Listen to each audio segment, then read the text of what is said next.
ঈদ মিলাদুন নবী কবে? ঈদ মিলাদুন নবী উপলক্ষে কিছু করণীয় আছে কিনা, এই দিনে কোনো আমল আছে কিনা? ঈদে মিলাদুন নবী মানে হলো নবীর জন্মের ঈদ, আনন্দ। তো ঈদ থাকলে তো ঈদের নামাজ থাকবে নাকি?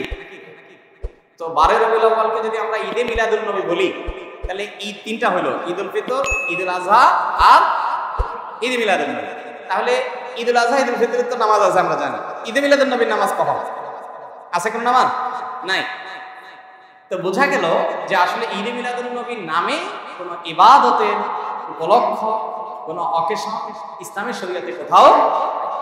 তবে এটা ঠিক, এই কথাগুলো আমরা বললে আমাদের কিছু ভাই, যারা আমাদেরই ভাই, মুসলিম ভাই, হয়তোবা তারা মনে কষ্ট পান। তারা মনে করেন যে এরা নবীর দুশমন, এদের মনের ভিতরে নবীর মহব্বত নাই, নবীর ভালোবাসা নেই। ভাই, নবী সাল্লাল্লাহু আলাইহি ওয়াসাল্লামের জন্ম দিবস উদযাপন করলেই তার প্রতি ভালোবাসা আছে, আর না করলে নাই।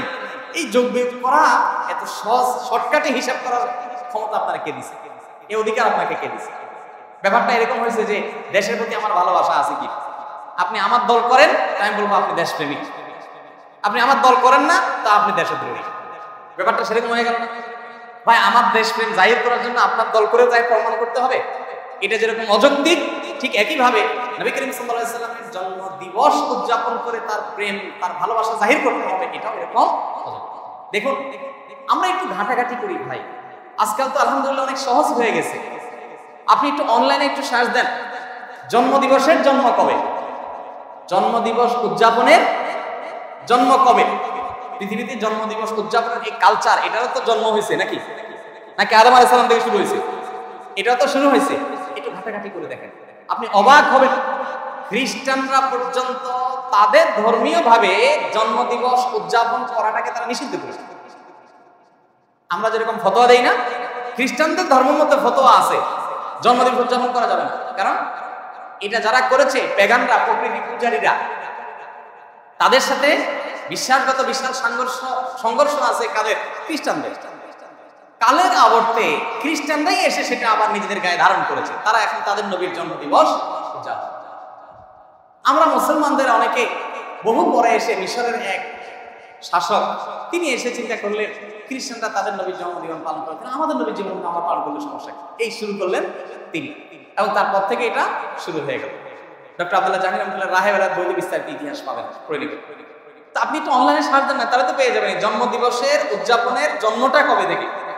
আমাদের প্রিয় নবী সাল্লাল্লাহু আলাইহি ওয়াসাল্লাম নিজে তার জন্মদিবস উদযাপন করেছেন?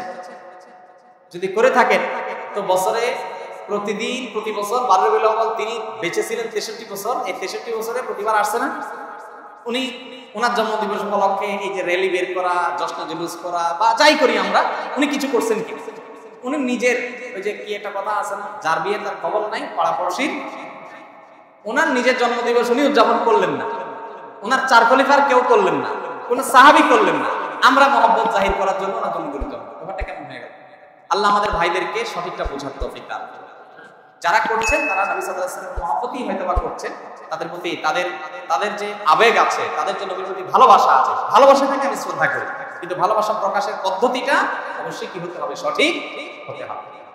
অতএব ঈদে মিলাদুন নবী নামে আলাদা কোনো অকেশন ইবাদত হিসাবে এরকম কোনো শরীয়ত রাখে না, এবং কোনো সাহাবায়ে কেরাম খোলাফার রাশিদে কারোর মধ্যে এরকম নজির ছিল। বরং উল্টা, এটা অন্য ধর্মাবলম্বীদের সংস্কৃতি হওয়ার কারণে আমাদের সেটা বর্জন করা